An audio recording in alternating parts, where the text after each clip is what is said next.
జిల్లా వికలాంగుల విభాగాన్ని అధ్యక్షుడిని.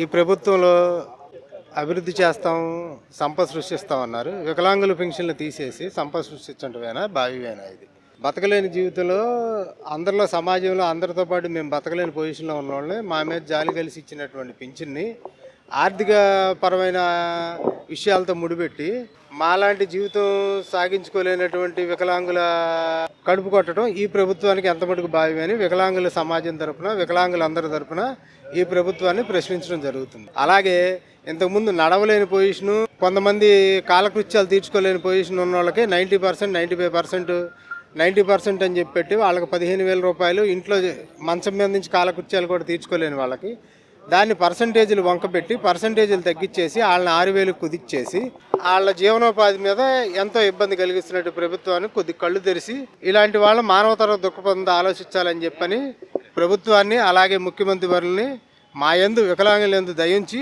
ఆ పింఛను పునరుద్ధరించవలసిందిగా ప్రభుత్వాన్ని, అలాగే కలెక్టర్ వారిని కోరటం జరిగింది. నా పేరు వెంకటరెడ్డి, ఎన్టీఆర్ జిల్లా వికలాంగుల అధ్యక్షుడు. నా పేరు పులిపాటి దుర్గారెడ్డి, నేను రాష్ట్ర వైఎస్ఆర్సీపీ పార్టీ దివ్యాంగుల విభాగం అధ్యక్షుడిని.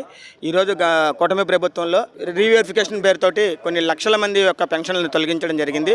మరి దీనిని మేము కలెక్టర్ గారి దృష్టికి తీసుకొచ్చి ఏదైతే పెన్షన్లను తొలగించారో ఆ పెన్షన్లన్నింటిని కూడా వెంటనే పునరుద్ధరించి గతంలో ఎలాగైతే ఇచ్చారో ఆ విధంగా మళ్ళీ పెన్షన్లన్నింటిని కూడా అమలు చేయాలని చెప్పేసి కలెక్టర్ గారికి వినతి పత్రం చెప్పడం జరిగింది.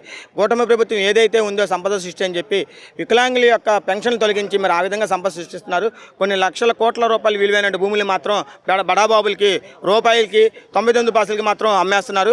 కానీ వికలాంగులకి ఇచ్చే డబ్బుల్లోనే వాళ్ళు మరి సంపద సృష్టిస్తున్నారని చెప్పుకోవడం చాలా దుర్మార్గమైన చర్య. ఇటువంటి చర్యలను మేము తీవ్రంగా ఖండిస్తూ వికలాంగులందరికీ కూడా న్యాయం చేసే విధంగా మేము పోరాటం చేస్తూ ఈ అందరికీ కూడా 1వ తారీఖు సెప్టెంబర్ 1వ తారీఖు నుంచి కూడా యథావిధిగా గతంలో ఇచ్చినట్టుగా పెన్షన్లను ఇవ్వాలని కూడా మేము కలెక్టర్ గారిని కోరటం జరిగింది. ఆ విధంగా కలెక్టర్ గారు మాకు హామీ ఇచ్చారు. వాళ్ళు 1వ తారీఖు నుంచి కూడా యథావిధిగా పెన్షన్లు రాని అడలా మేము రాష్ట్ర వ్యాప్తంగా కూడా అన్ని జిల్లాల్లోనూ కూడా మేము ఈ సమస్యను తీవ్రంగా ఉద్యమ రూపం దాల్చుతామని చెప్పి తెలియజేస్తున్నాం. పెన్షన్లు పర్సంటేజ్ విషయంలో ఇబ్బందులు ఎదురవుతున్నాయి కదా, వాటి మీద ఖచ్చితంగా ఇబ్బందులు ఎదురవుతున్నాయి. పూర్తి స్థాయిలో కానీ 85-90% నడవలేని స్థాయిలో వాళ్ళు ఒక 2-3 మనుషులు పట్టుకొని వాళ్ళని తీసుకొచ్చి మంచానికే పరిమితం వాళ్ళందరినీ కూడా ఈ రోజు హాస్పిటల్స్కి రమ్మని చెప్పి చాలా ఇబ్బంది పడుతున్నారు. వాళ్ళు రావడానికి చాలా కష్టమే ఉంటుంది. కొంతమందికి డాక్టర్లు ఇంటి దగ్గరికి వెళ్ళినా కూడా కనీసం వాళ్ళని టచ్ చేసి వాళ్ళ పర్సంటేజ్ ఏంటి, వాళ్ళ పరిస్థితి ఏంటని కూడా తెలుసుకోకుండానే దూరం నుంచే వాళ్ళ పెన్షన్లు అనర్హులుగా ప్రకటించి, అనర్హులుగా అంటే పూర్తి స్థాయి వికలాంగులు కాదని చెప్పి పాక్షిక వికలాంగులు అని చెప్పేసి పర్సంటేజ్ తగ్గించేసి వాళ్ళకి ఇది చేస్తున్నారు. అది కూడా చాలా నీచమైన చర్య, హేయమైన చర్య. దాన్ని కూడా మేము ఖండిస్తున్నాం. దానికి కూడా తగు న్యాయం చేయాలని పోరాడుతున్నాం.